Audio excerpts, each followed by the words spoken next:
I just wanted to let you guys know that your fifth judge is on the way.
Okay, I am looking for a replacement judge, so just hang tight with me, you guys. Be patient, and I'll get to you as soon as I can.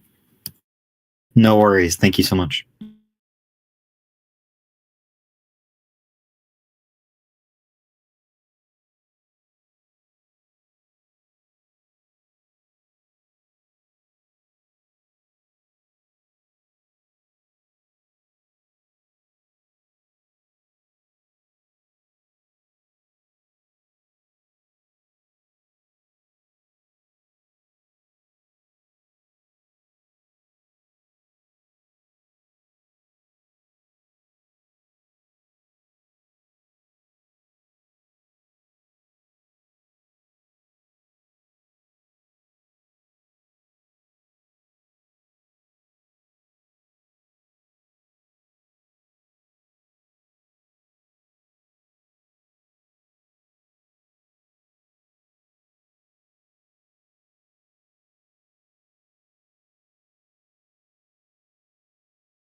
Okay, fifth judge is on the way.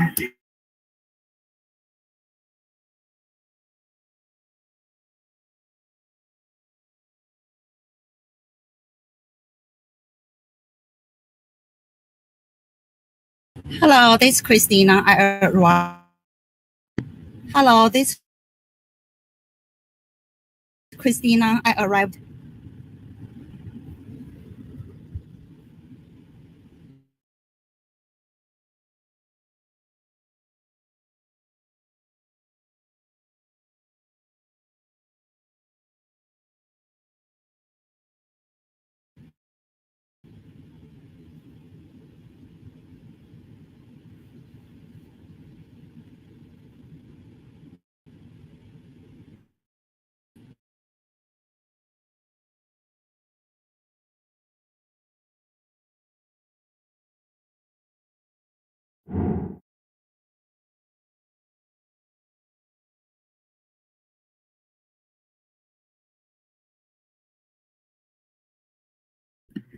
All right.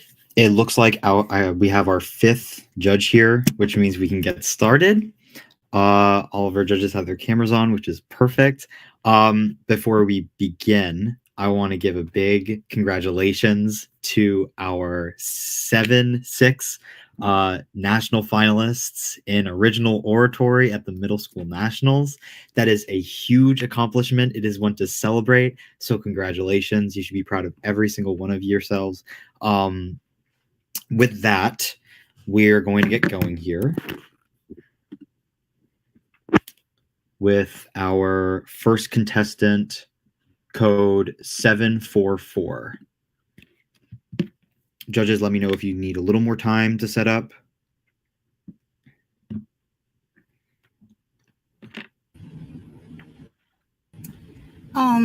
This is Judge Christina. So for the speech title, is that possible for speakers to type in the chat window so that we know? Okay, thanks.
Do we have the first speaker ready?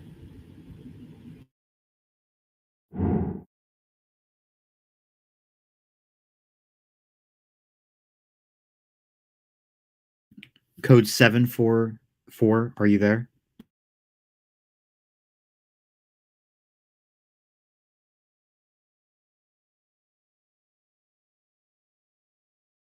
If not, they may be experiencing technical issues. We could probably move to the second speaker just to get the round going. Yeah, agreed. All right. In that case, 744, they are here. 744, you are our first speaker. So if you could go ahead and turn on your camera.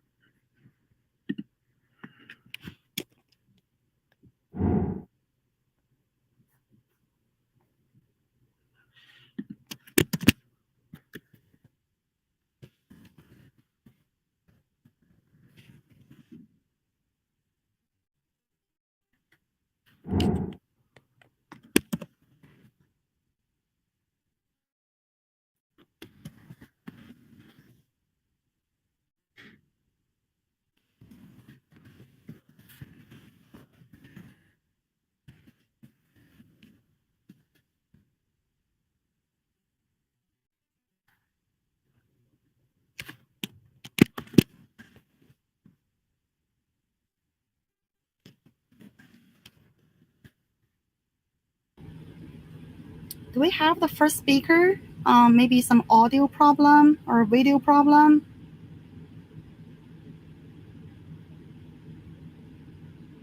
Should we move on to the second speaker? Let us start. Okay. 725. And yeah. Great, thank you. Would you like any time signals? No, it's okay. All right. Lovely. Can you guys hear and see me well? I can. Okay. And if I move around, there isn't any glitching or lagging? No, it seems okay. Okay, thank you. When I was in 5th grade, I desperately wanted to be popular. I first started by changing up my hair and acting more excited about things than I really was. Once in a while, I slipped up and acted like myself, only to be judged by others. But aside from embarrassment and some emotional scars, the judgment I was facing wasn't limiting my rights or even my credibility. As philosopher Miranda Fricker states, testimonial injustice occurs when a person is afforded more or less credibility to their statement based on prejudices about them, such as gender, race, religion, ethnicity, social background, tone of voice, accent, sexuality, and so on.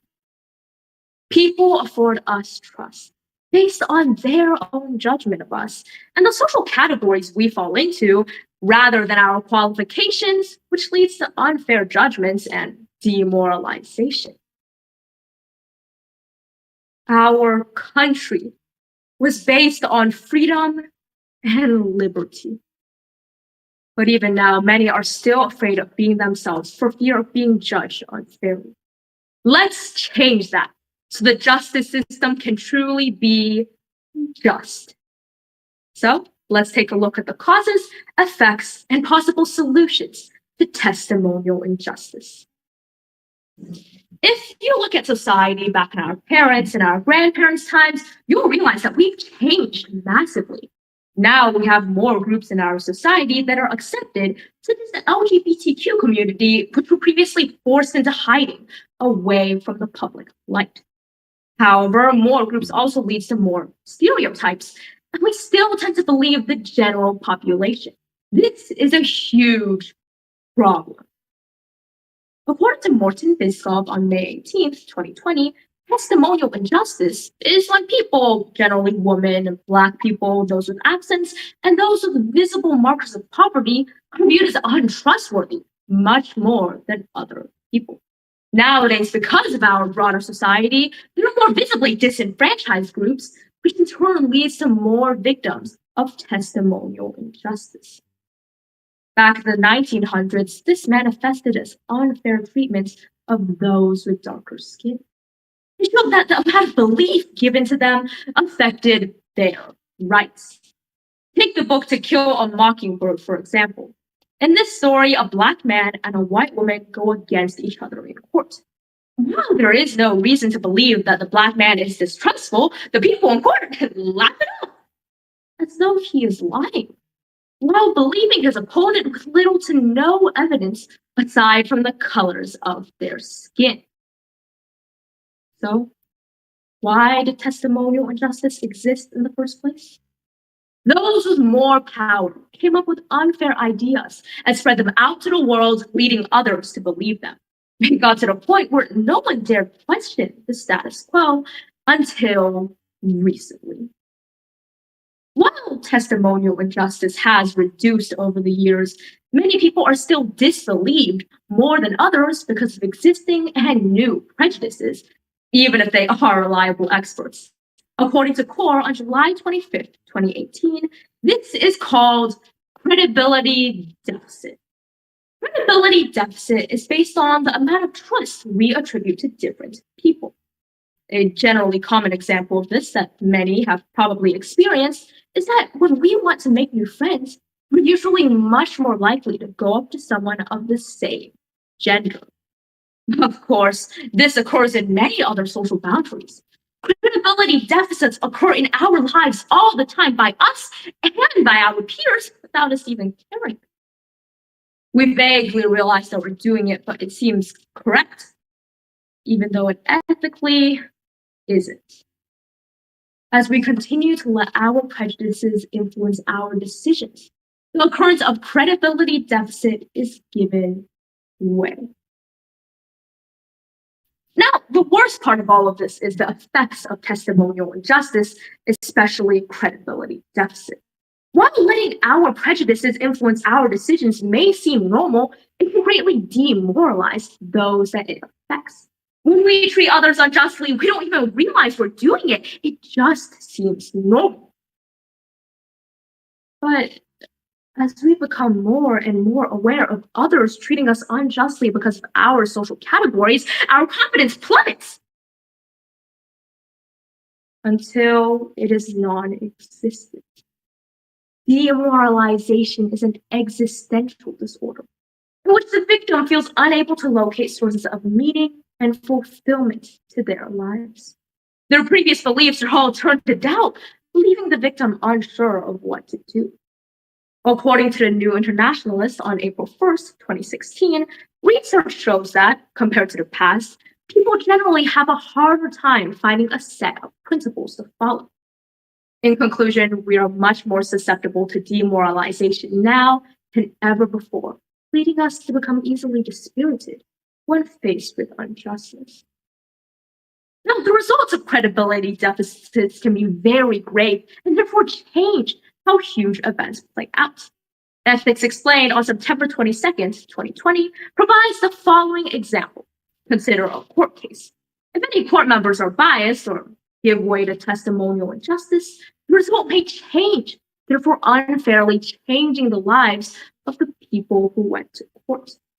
When there was segregation between Black and white people, many cases from Black people didn't even make it up to court. And the very few that did were viewed with biased lenses, and thus didn't have a very good chance of winning.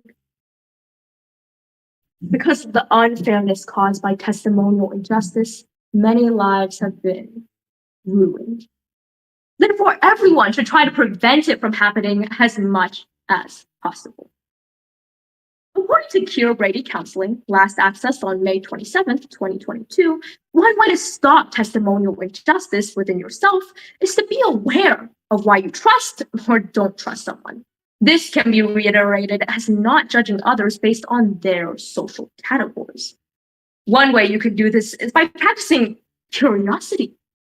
By simply being curious, we view others in a more positive light, causing us to become less likely to make assumptions. This, in turn, helps train our brains to treat them more fairly. As you continue practicing techniques like this, you will become less judgmental, allowing you to treat others the way they deserve. Even though you are just one person, you can make a difference in someone else's life. Causes of testimonial injustice are the subconscious biases that we include in our judgment of a person. 1,000-Word Philosophy on July 21st, 2020, explains one way to prevent testimonial injustice is to continually check to make sure you aren't judging anyone unfairly. However, in broader terms of testimonial injustice, the only way to obliterate it is by making others aware as well. There are many ways you can do this, such as making signs, giving speeches, and even posting things on social media. If you call testimonial injustice out and spread the word about how some people aren't being treated the way they should, that's what someone will think about the next time they judge someone. Getting others to think about it can definitely change how they act. We can change lives by just being aware of testimonial injustice, but we need to make others aware as well. As I've gone over, testimonial injustice isn't something small. It's huge and occurs all around the world. At the rate we're going, it may never end. So it's time to pick up the pace. As you can probably tell, I don't care about being popular anymore. And after hearing about the causes, effects, and solutions to testimonial injustice, I'm not too concerned about being someone I'm not.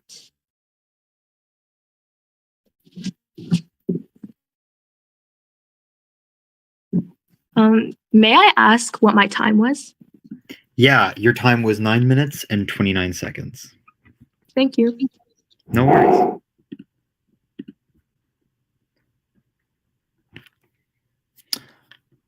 Hi, it's all good.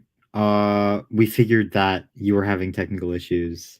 Don't worry about it. Would you be okay to go next since we missed you the first time?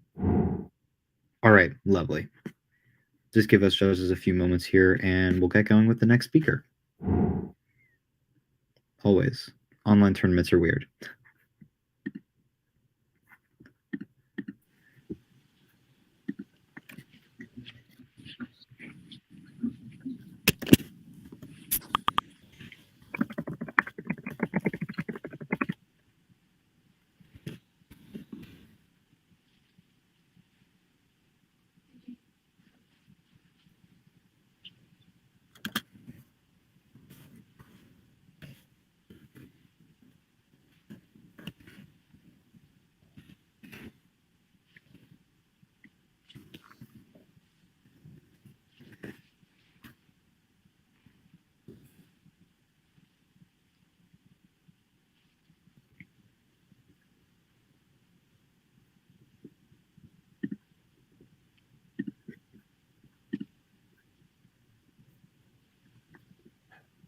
All right.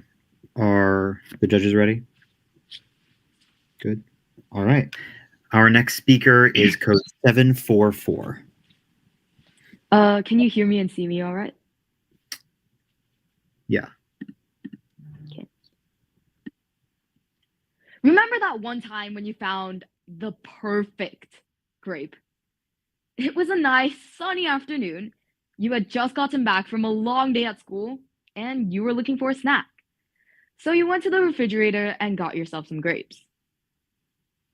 It was then when you found the Beyonce of all grapes. Perfect shape, perfect color. It was flawless. But just as you were about to devour it like no other, you dropped it. And do you remember how it felt like your entire world was ripping at its seams because you were seconds away from having the best grape of your life, and in a flash, it was just ripped away from you? I know what you're thinking. Couldn't I just use the 5-second rule? Well, no, because not only is that unsanitary, but also you'd be way too busy mourning over the tragic loss of your grape. Okay, so maybe you don't like grapes as much as I do, but I'm sure you've experienced a similar level of disappointment. Merriam-Webster Dictionary describes disappointment as feeling defeated in expectation or hope. And according to Psychology Today on July 27, 2013, we've become really bad at managing it. Although it may feel terrible, our experiences with disappointment allow us to become more aware of ourselves and the keys to our happiness. So today we'll delve into the causes, effects, and solutions to our disappointment dilemma so that you can recover from the loss of your Beyonce grape. Life is full of disappointment, ranging from being promised a job just to find out it was given to someone else, to coming to that crushing realization that those Yeezys you've been wanting sold out. Regardless of how you experience it, disappointment stems from two main causes: reliance and expectation. Previously mentioned, Psychology Today points out, we develop fixed ideas on what make us happy and start to believe that only those things will make us happy. This happens to everyone. From me, convincing myself that the only thing that will ever fulfill my 14 years of life is if I get a 1 in this round, to adults who believe that their hard work in college will pay off with an awarding career, just to find out their communications degree can only get them a job at Wendy's. At least that's what my coach says.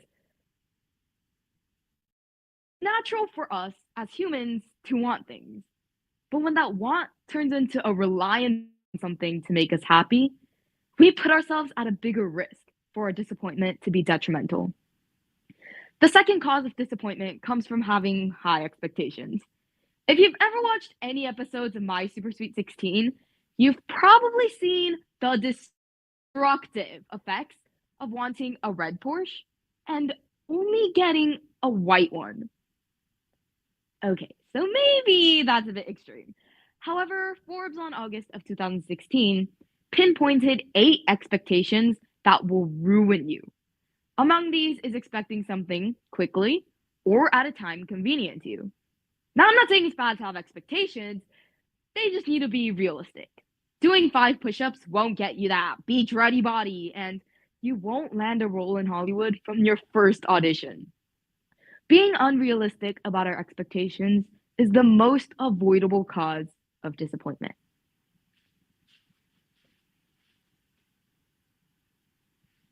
No, I'm not done with my speech. But how disappointed did you feel right now? Okay, so maybe that was a lot easier to demonstrate than say with words. But I guess we'll now have to better understand the positive and the negative effects of disappointment. According to Huffington Post on August 11, 2013, the more we face disappointment, the more unhappy, unmotivated, and stressed we become. Which sounds a lot like the effects of homework. Unlike homework, at least in high school, at least I hope, is that these initial negative feelings often lead to coping mechanisms such as alcohol or grapes. Or grape alcohol, wine. Okay, you know what's really disappointing though? Forensics. It's like when you walk into a zoo all excited to see a giraffe, and then you leave with a ballot that has a 6 on it because the judge didn't like your shoes. Competing in this activity, we feel the effects of disappointment almost every weekend, and I don't need a source to explain that. For some, this disappointment may lead to a lack of motivation, which leads to quitting and missing out on this beautiful thing we call speech. Fortunately, though, for every action, there is an equal and opposite reaction or an equal and opposite effect. Contrary to popular belief, disappointment does have its benefits. Australian National Review on January 23, 2017 notes that disappointment allows one to become more level-headed and wise when it comes to having high expectations. Disappointment also helps us determine and discover the important things we need in order to be our happiest. The other day, I found out that studies show 16.4 million Americans believe that chocolate milk is produced by brown cows. And that, ladies and gentlemen, was when I had an epiphany. In a world where these thoughts exist, anything is possible. So we know what causes disappointment. We know how it affects us, but we still need to know how to cope when we drop our great fiance. Fortunately, my homegirl, Sophie Henshaw, has the answers on both personal and tactical solutions. On a personal level, manage your emotions and avoid taking disappointment personally. You were probably disappointed when I cited Sophie Henshaw as my homegirl when she's actually just a clinical psychologist I met on Google. It's important to understand that more often than not, people's intentions aren't to disappoint you. And it's also important to understand that we need to be more reflective and conscious of our emotions. If we can learn to acknowledge when we do feel disappointed, because we will, we can then start taking the steps to making that disappointment be beneficial for us. Our second solution explains the tactics we need in order to use disappointments to our advantage. There are 3 steps. Review your expectations, take a big picture perspective, and try again. Maybe you wanted to audition for MasterChef, but your specialty dish was Honey Nut Cheerios. Maybe you wanted to write for Huffington Post, but you couldn't tell the difference between your and your. Disappointments come in all shapes and sizes, but when we do face them, we always need to take a step back and realize that there is a reason for our disappointments that have its own mini solution. Big or small, personal or technical, didn't get cast in your dream role? Practice harder and try again. Didn't get a 1 in the round? Read your ballots, improve, and try again. Disappointments are just a part of life. You can't really get rid of them, but you can learn how to use them to improve your lives. One day, we'll all be old. One day, great Beyonce will become Raisin Beyonce. And one day, we'll be able to look back at the things we have done and haven't done. Don't let disappointment be something you look back on. It'll only disappoint you even more. So today we discuss the causes, effects, and solutions to our disappointment dilemma. So whatever happens next, I won't be disappointed. I'll just try again. Thank you.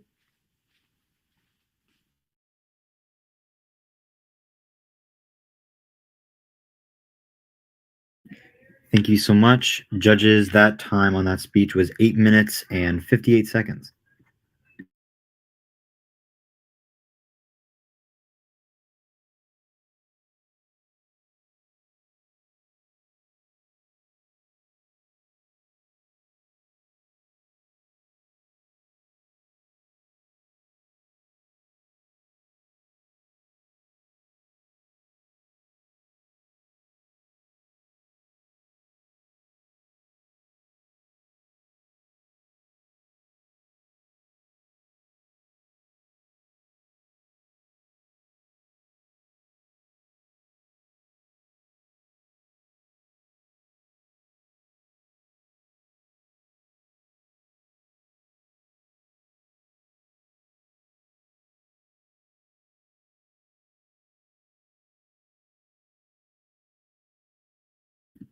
All right.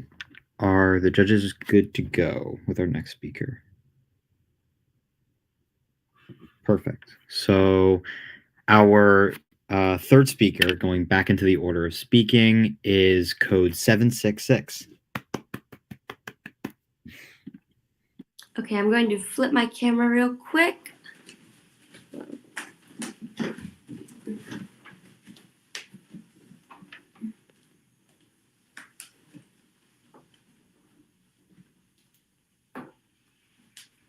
Imagine a middle-aged man looking kind of like John Wayne, now staring into the camera almost like he's a tad bit drunk.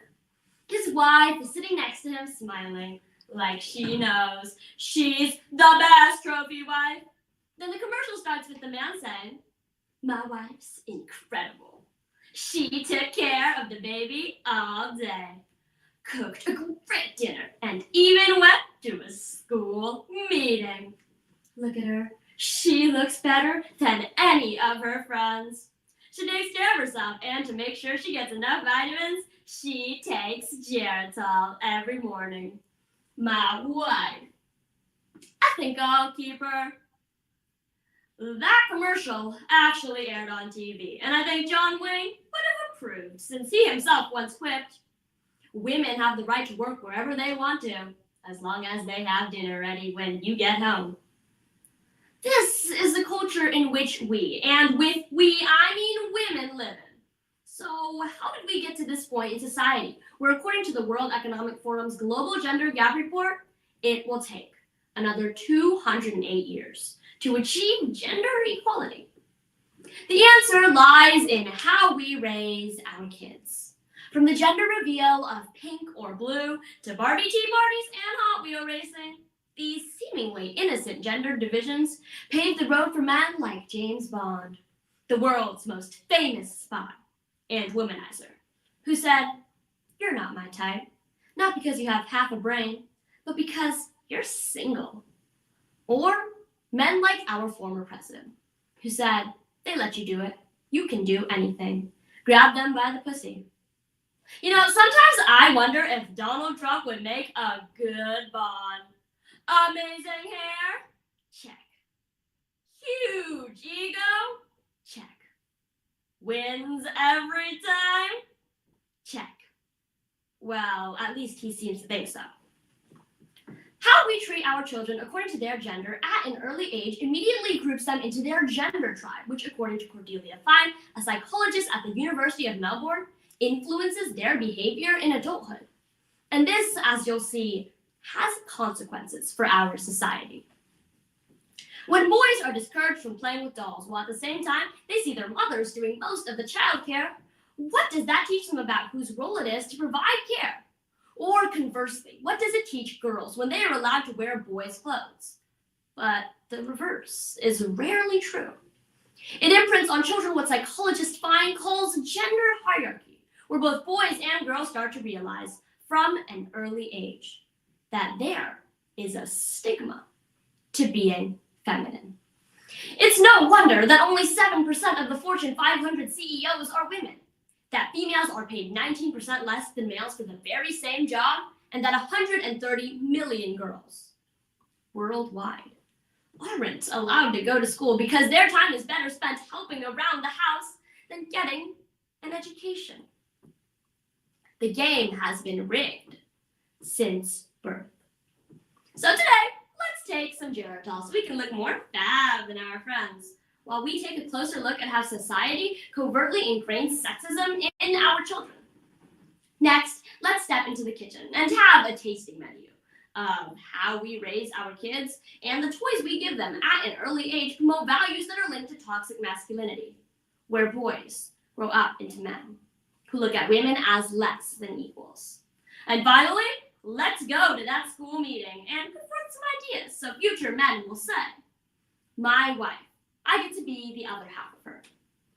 In 2016, Gap ran a print ad that showed a boy wearing a t-shirt with Albert Einstein's face and the tagline, "The Little Scholar.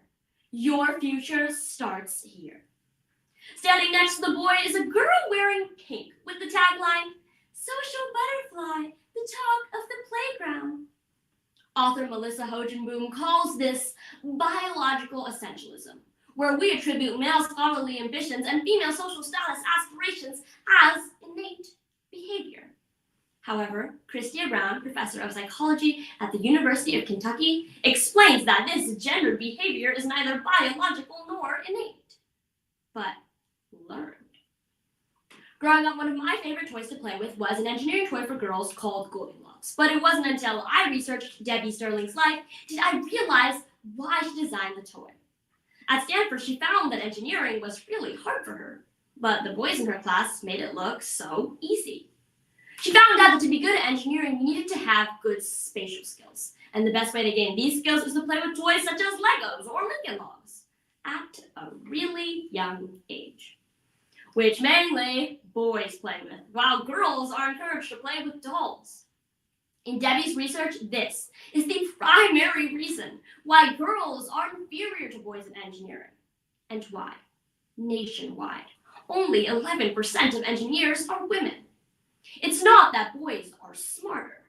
It's how they were raised that allowed them to be better at engineering. Not only have the gender divisions in our society dictated what toys we play with, but also how we play. I was taking tennis lessons, and on the court next to me, a father was teaching his son basic tennis strokes. And then it happened. He yelled at his son, saying, "Stop running and hitting like a girl. You've got to get into position quickly and then lean into the ball." Like a man.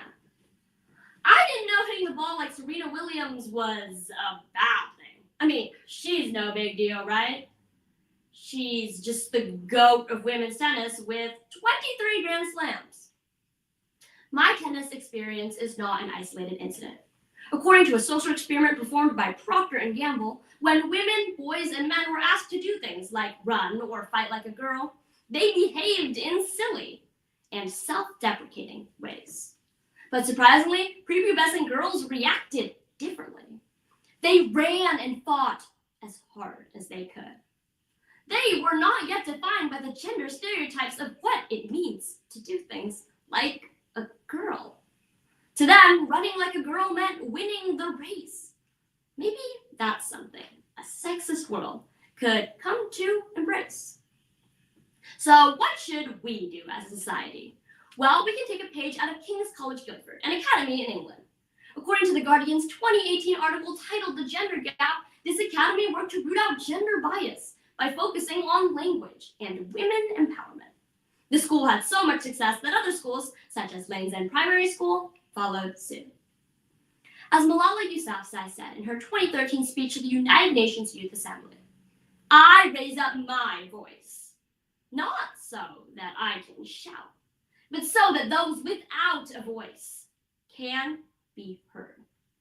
I propose that as girls, we raise up our voice by demanding a mandatory class about women called Trailblazing Women Worldwide in all schools nationwide. The purpose of this class is twofold. The first is to instill in girls the confidence, resolve, and determination necessary to succeed in a society that is constantly pushing them down. And second, to shape boys into men who will respect women and treat them as equals. With early gender bias education, we can perhaps unrig this game and mitigate the toxic masculinity we see so much of in our daily life. Let's stop boys from becoming the Geritol guy, or from becoming the father who tells his son not to hit like a girl, or even worse, from becoming Borat, who says in his country we say God, man, horse, dog, then women, then rat. I know, it's a movie, but is it really that far off from the truth? Especially in places like the Taliban controlled Afghanistan? All too often, we teach our kids what The Guardian's Joanna Moorhead calls lived experience. We give girls dolls and boys Legos to play with because that's what normal people do. But the message we are actually giving our kids clips their wings, especially those of young girls, preventing them from ever soaring to their full potential. We need to understand that we are more alike than different at birth. And if we continue to treat our children differently according to their gender, then our world will continue to be gendered and unequal. As Malala Yousafzai said, we cannot all succeed if half of us are held back. So remember, when it comes to raising our little ones, don't think in pink or blue, but imagine all the colors that show our children true. Thank you.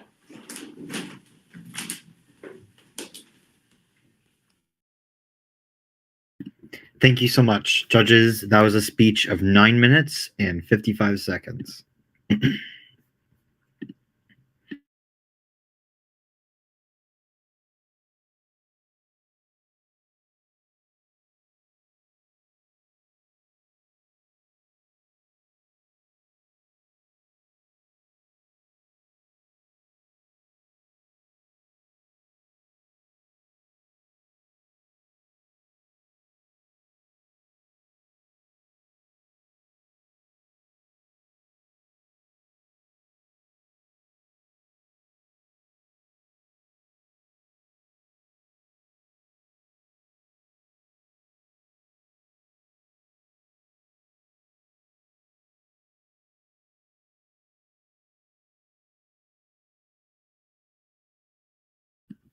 All right, judges good to go? Sweet. Moving on to our fourth speaker, code 718.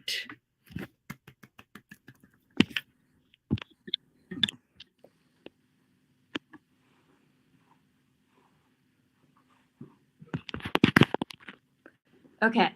Can you see me? Can you hear me? Good to go? Okay. There are things you can tell just by looking at a person. Even total strangers in a checkout line have been known to comment on these dimples. They've gotten me out of a few tight spots ever since I learned how to apply them properly. Probably around the age of 3. The people in my hometown who know I'm in the 7th grade and 12 years old and won't turn 13 until my birthday on March 30th observe that I'm pretty tall for my age. That's March 30th. You could text me a happy birthday wish if you want, because I finally got a phone for Christmas. I know, right? I'm pretty sure I'm the last 7th grader in my entire state to get a phone. My parents, a teacher and a farmer by job description, won't let me have an Instagram, Spotify, TikTok, or YouTube account, and have those voodoo parent lock things on my new phone. I guess they think I'm still too young to make good choices about what I do and do not share on social media. And don't tell them I admitted this out loud in the middle school national speech and debate tournament, but they're probably right about that. Why am I forced to admit this? Because as a 7th grader, I am already an expert on TMI, the acronym that stands for too much information. Kids, and unfortunately adults, share way too much information. and it's to their detriment to do so. Today, we're going to talk about what psychologists call the epidemic of oversharing. We'll discuss the problem of oversharing in our social interactions with family and friends. We'll also talk about the reasons these doctors think oversharing is a problem. And finally, I'll do my best to persuade you to police your own behavior. Who knows? You might just become your very own friendly neighborhood influencer and hopefully teach others of the dangers of oversharing. Let's talk about social media first. Now, most people don't take this one seriously, but the reality is the dangers are real. Oversharing happens in social media of all types and even on a group text. Sharing even seemingly simple things like your address, phone number, and even just your full name can mean that you are at a greater risk of stalking, cyberbullying, and harassment. This can also lead to data breaches and identity theft. Judges, you might be thinking this is a speech you heard 10 or even 20 years ago, when we were warned about the dangers of identity theft and told to take precautions. Well, I'm here to tell you that even if it is an old warning, it needs to be broadcast at a higher volume, because my generation sure hasn't heard it yet. I'm too young to have a credit card. And thank goodness, because Americans lost a total of $56 billion in 2021, with about 49 million different people falling victim to these hackers. That's real cash. But even if you personally didn't lose money over the last year, oversharing personal tidbits can lead to losing even more important things, like your self-esteem and your reputation. So I guess it's safe to say that we should all still be abiding by the golden rule. And I don't mean the do unto others one. I mean another golden rule. Don't post anything you don't want your grandma to see, especially if it's my grandma. Because once it is Facebook stupid, it is forever stupid. Now, it isn't just the person sending or posting at risk. Photos or information about family members, friends, and classmates could potentially expose their identities, locations, and even make them targets. Megan Gerard, an international travel agent, warns us not to post vacation pictures with family and friends in real time while we are actually on vacation. She warns of a modern-day Home Alone plot. She says, local thieves troll social media all the time looking for opportunity. And it's usually not too difficult to figure out where you live for people who do this for a living. And yes, people do this for a living. If your home is robbed, you probably won't be fortunate enough to have it robbed by a man named Andrew Hennels. Andrew evidently just couldn't help himself from providing TMI when he posted on Facebook his plans to raid a supermarket. His post included a selfie, a picture of a knife, and the words doing Tesco over. Well, police caught him just 15 minutes later with the knife and 410 pounds in cash stolen from a Tesco in the UK. He was jailed for 4 years. The oversharing of this criminal, a case of dumb, and just dumber, is what landed him in jail. Speaking of similar stupidity, and in this case, I'm so glad they were such perfect idiots, because over 200 of those who vandalized the Capitol on January 6, 2021, posted it on Reddit, Facebook, Twitter, and YouTube. As one investigator remarked, those who stormed the Capitol didn't leave social media breadcrumbs for law enforcement to follow to their front doors. They left entire loaves of bread. So at least to those oversharing criminals out there, we say keep it up. We're also very interested in your fascinating reports. To the rest of the world, I suggest you think before you click, text, phone, or chatter by your locker. TMI really is too much. So why do some people overshare? Well, there are many reasons why people overshare, but it often comes from a desire to connect with people, especially if they're lonely. Other people may overshare due to narcissistic tendencies or because they feel inadequate and might even think they have something to prove. Now, I know what you're thinking. I may only be in the 7th grade. And while that's true, I need you to trust me on this when I say that 7th graders overshare in epidemic proportions. They want you to know exactly what some random boy did or did not text them, what emojis they used, and every single little detail.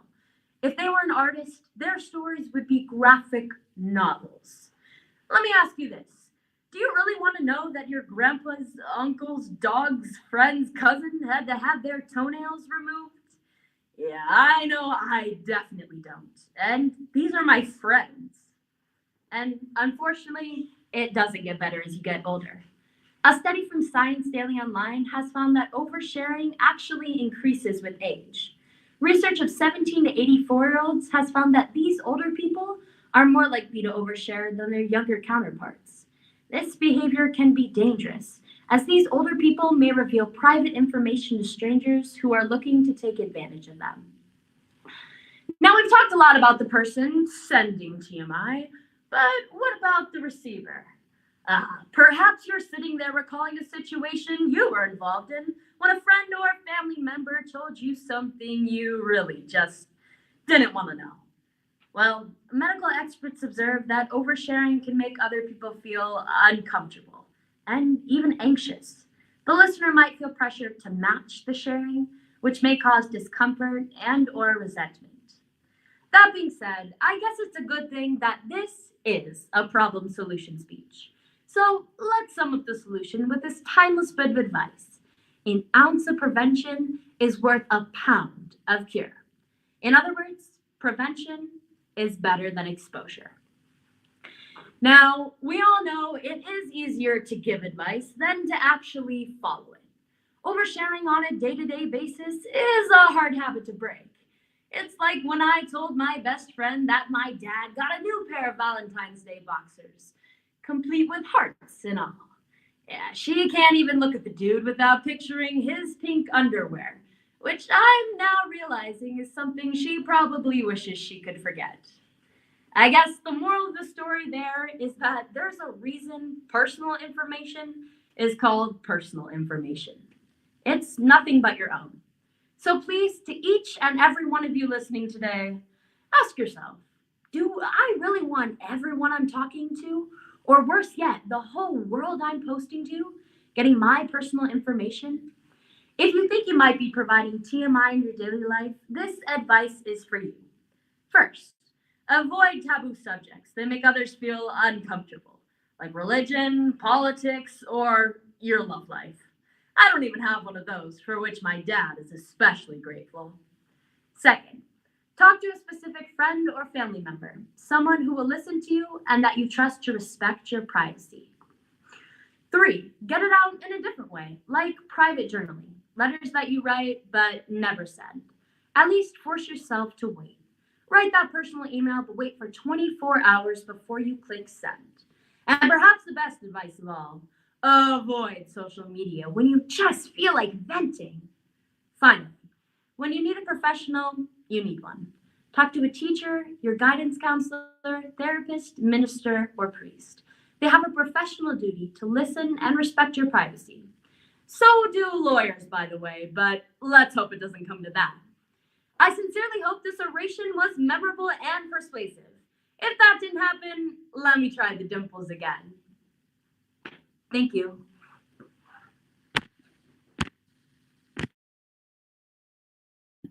Thank you so much. Judges, that was a speech of 10 minutes and 13 seconds.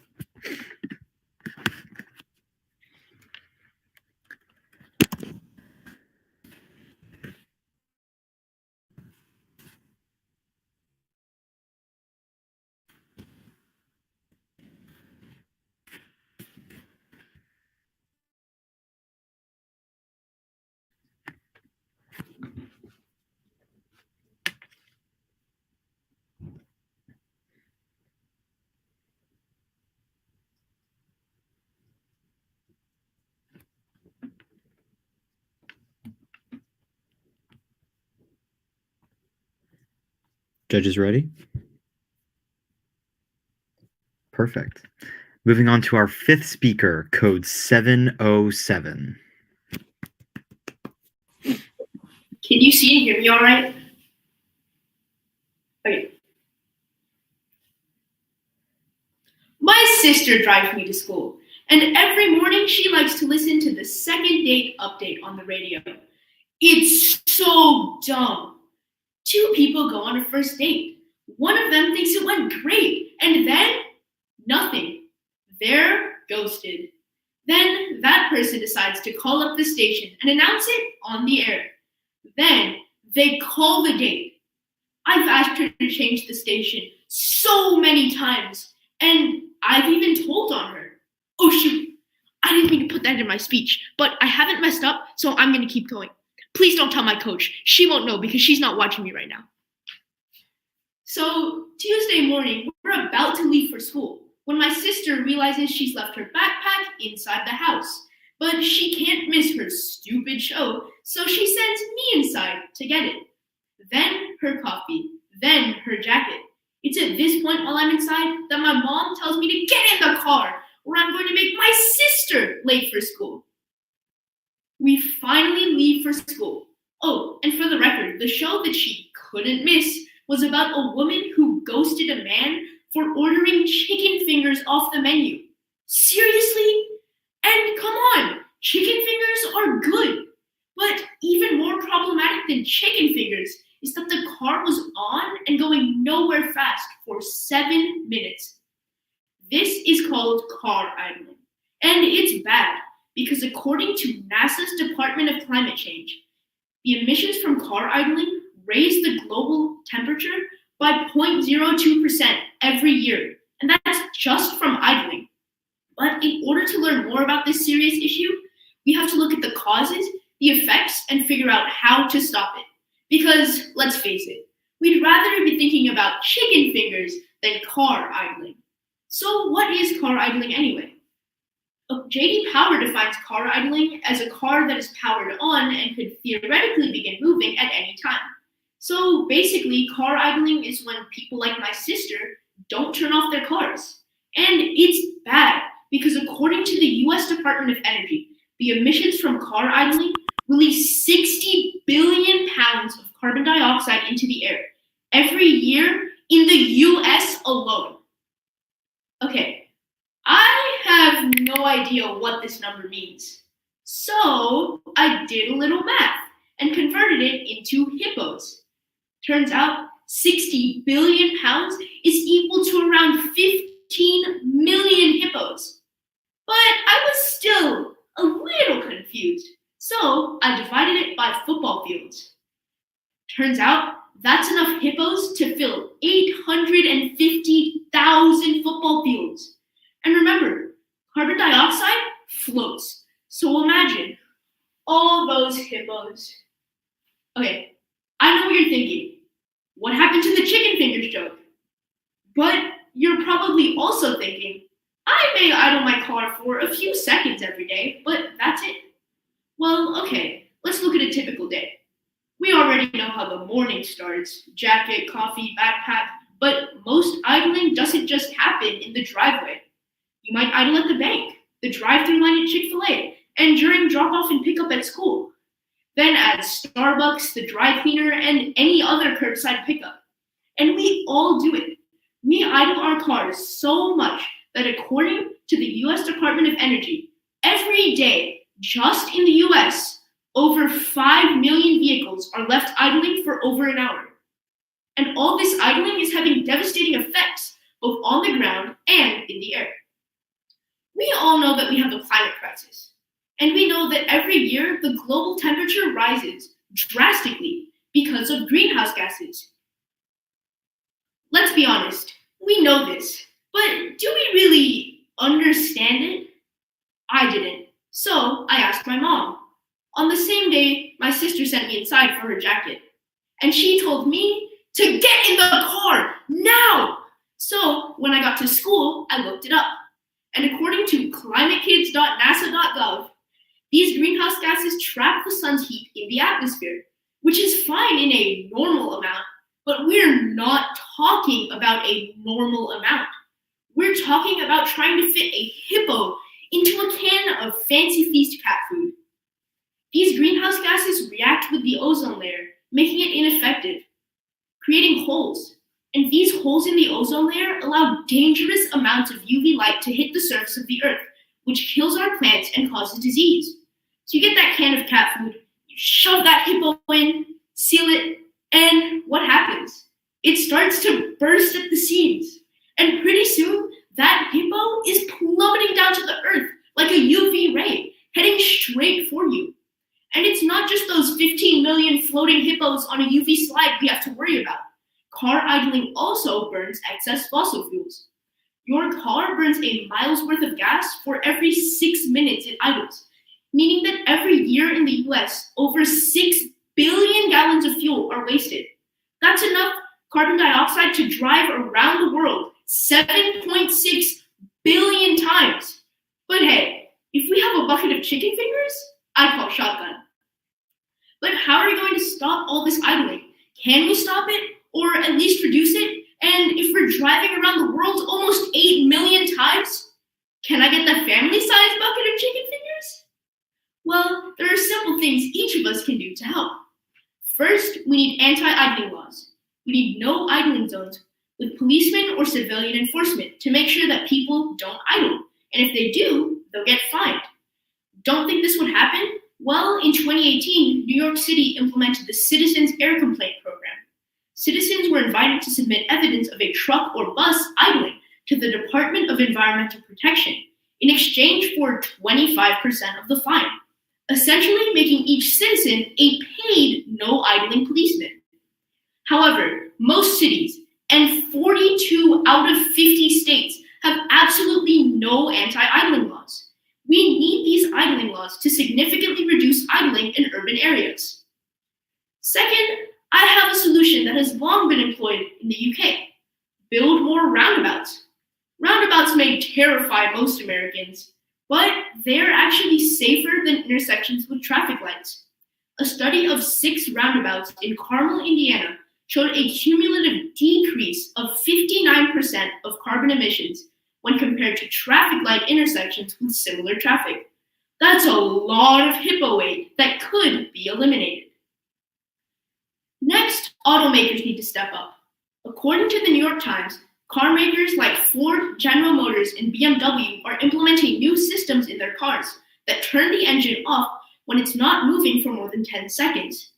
However, all car companies must follow suit on all makes and models of their cars. Whether it's our lawmakers instituting mandates or the car makers themselves stepping up to the challenge, the change must happen now. Or better yet, for your next car, go electric, so there's no carbon emissions at all. Finally, there's a simple solution both you and I can do. Anywhere you go, remember to turn your car off if it's not moving for more than 10 seconds. And tell others to do the same. It's a really easy fix and only requires the turn of a wrist or push of a button. And I'll start by telling my sister. Today, we have looked at the causes, effects, and solutions to car idling. And while I may never understand my sister's weird obsession with second date update, I can make sure she doesn't listen to it in the car while it's idling. And I just have to say, because my coach isn't watching me right now, that I really like chicken fingers with ranch. Now that you've learned about idling, I hope that next time you'll think about all the hippos you can save, not to mention the environment, if you turned your car off.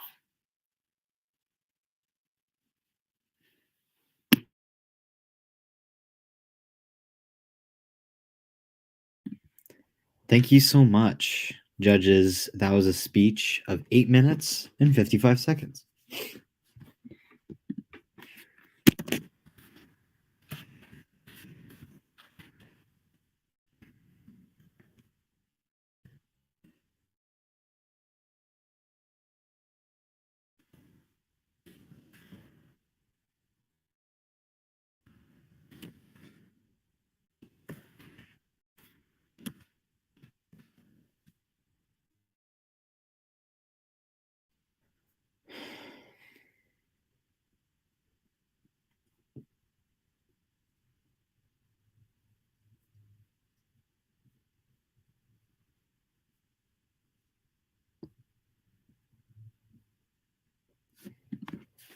Judges ready?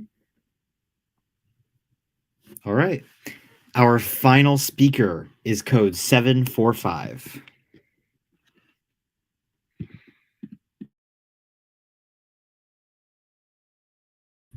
Okay, just making sure if you can see and hear me all right, all the technical stuff. Perfect. Then I'll just begin on my first word.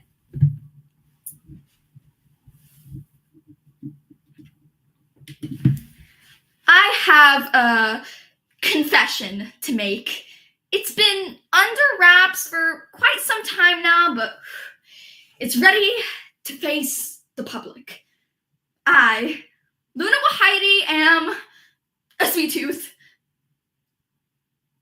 Yeah, I know. It's not that big of a confession, but you gotta admit, it is kinda ironic coming from me, a daughter of a dentist. But hey, my dad won't stop me from being with the love of my life. That's not even an exaggeration. Literally, I love looking at sweets. I love eating them even more. If I could marry sweets, I totally would. But the way that some of us handle sugar leaves a sour taste in my mouth. For instance, Dunkin' Donuts employee Brian Johnson uses TikTok, a social media app, to showcase the day in a life as a Dunkin' Donuts employee. Pretty standard content that ranges from how he makes the donuts towards selling them. Although one of his most viral videos involved him throwing away more than 300 donuts before closing. And after doing more research, I realized that was a common occurrence. Dunkin' Donuts, as well as multiple other donut factories, dispose of all their baked goods and items that weren't sold at the end of each day. That totally could have been mine. Though I'm not only here to dunk on Dunkin'. In our world where witnessing wastefulness like this is now the norm, that we can see 300 donuts just get thrown away without any solid concern, my issue is that we've been wasting our good resources. And this isn't just donuts or food nonetheless, but everything in our world that we both produce and consume. So let's take out the cookbook and look at the recipe it takes to bake our perfect world. Begin with 1, looking at what causes our wasteful tendencies, 2, reviewing the burden it places on many, and finally, sprinkling in a little bit of what we can do to change. Whenever my mom used to get me donuts, I would take my precious time in choosing the perfect batch. You know, the freshly baked, perfectly round with chocolate glaze and a mountain of sprinkles on top. Mwah, chef's kiss perfection. But while I was driven by my thought of the ideal donut, society is driven towards wastefulness because of 2 key factors: materialism and consumerism. Materialism is our emphasis on material goods, while consumerism is the practice of purchasing more and more. Both are very prevalent in our society today, which is engulfed with the notions, the more the merrier, and or the newer the better. Because of that, we often wouldn't even take a second thought when purchasing a large amount of goods, thus resulting in our wastefulness because we never really need for the things that we want. The most common way we can see this in today's society is through the foundation of the fast fashion industry that promote those same ideals of buy more, spend more, but way more importantly, waste more. For those who don't know, fast fashion is the creation of quickly made cheap clothes that aim to fit ever-changing fashion trends. You see, more and more people are buying these types of clothes for the sole purpose of getting rid of them when they deem it as no longer cool. The Saturday Evening Post mentions that the average American throws away nearly 81 pounds of clothing yearly. And for those that are donated, 3 out of 5 fast fashion garments end up in a landfill within a year's purchase. I know it's hard to picture the waste created by billions of pieces of clothing throughout the world, but to put it into better perspective, the fast fashion industry as a whole is the second biggest polluter in our world. That just goes to show us how we cannot manage our materialism or control our consumerism. Whether that means the overproduction of donuts or reckless shopping, buying clothes I might wear, but if I'm frank with you, I wouldn't. And repeating that same cycle over and over and over again. You know, now thinking about it, donuts are that type of sweets. Like, honestly, I don't buy a dozen of donuts to eat a dozen of donuts right then and right there, just to have a few and admire the rest in front of me. And just like too many donuts can lead to serious health problems, too much consumption of natural resources can be devastating on many. We can first look at the effects on one, our wildlife, and two, our society as a whole. When it comes to discussing the issue revolving around our wastefulness, it's pretty common for people to make the correlation between our wastefulness and its impact on animals. And although it is a well-known fact in today's day and age, our situation isn't really optimal. You see, animals aren't as smart as us. Now, they can't distinguish all the donuts in the donut shop, unlike yours truly, but way more importantly, they have trouble determining if something is or isn't food to begin with. Animals can easily consume waste, become ill, or trapped in it, due to some factors like some waste not being biodegradable, and then polluting our water, land, and even air if burnt. Studies found that over 3.5 million animals die each year due to pollution alone, and many species are going endangered and extinct just because of the way we handle waste. Overall, major systems need to change in order to prevent harm that we are inflicting on ourselves. And when it comes to biodiversity, our waste problem is severely plaguing the health of the world's species. The World Counts mentions that each year we extract almost 90 billion tons of resources from the earth. And in the few years between 1970 and 2015, we more than tripled that consumption rate. If we continue this trend of using up way too much, we won't have a sustainable amount of items for the generations to come, much less our own. And while recycling might seem like a great idea on paper, I'm sure we all know that it never went out as intended. Recycling companies found that out of the 6.3 billion metric tons of plastic waste that has been produced, only a lousy 9% of that has actually been recycled. Laws are often changed each year to determine what waste is to begin with. And our situation, to put it very bluntly, is chaotic. Look, I get it. I really do. I get that we've all heard this before. Activists telling that each and every one of us is doing something wrong, well, everything wrong, and ultimately, we're the ones to blame. You know, sometimes I tell people about my sweet tooth, my love for donuts, the joke about my dad being a dentist, having a daughter like me, but it's not necessarily a problem I am proud of. Stuffing my face with whipped cream, eating boxes full of chocolate, knowing that the weight I gain and the cavities in my teeth are my fault. At some points, I felt I couldn't control it, so I gave up trying. That mindset in many of us with our own issues is similarly happening in our world, just to a larger scale. We've, 1, generated centuries worth of waste, 2, overlooked our bad habits, and now 3, created a situation no one feels they can control. But here's the funny thing about it all. We don't have to feel in control of our waste. We don't even have to be proud of it. Acknowledging that a problem exists and being willing to face it head on is already a tremendous step. So while I'm not necessarily proud of my sweet tooth and I'm still growing to terms with it, I understand that it's a problem with a solution. And all solutions in our world can only stem from us. So do not stop believing, because there is a way we can begin tackling our waste problem. No worries, it isn't the 3 R's: reduce, reuse, recycle, but looking towards actual plans being implemented using a resource that isn't leaving us anytime soon: technology. It is time that we look into more innovative ways to face our waste problem. And we can navigate towards the 2 H's. Step 1, hope. The first step to action is awareness and belief. We mustn't lose sight to the fact that there are ways to improve and prevent damage. And once we have that in mind, we've completed part of the process. The US has already started looking towards companies like PureCycle, creating a way to recycle polypropylene, a common type of plastic, by removing contaminants, odor, and color until there's nothing left but a reusable resin. And already widely used in Europe, radio frequency identification technology that can be embedded in products and store vital information, like how to handle certain waste in a certain order. These are just few of the many companies achieving a cleaner world with the use of technology. And with the way things are going, we're on the right track. So now what can you personally do to contribute to this cause? Step 2, help. Start staying up to date with the best forms of technology. Promote it at a federal, state, community, or even just a household level.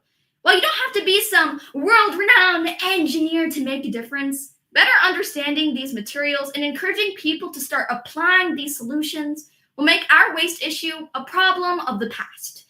Baking our perfect world is going to be difficult. Trust me, I get that. I can't even bake for the life of me, much less change our world in an instant.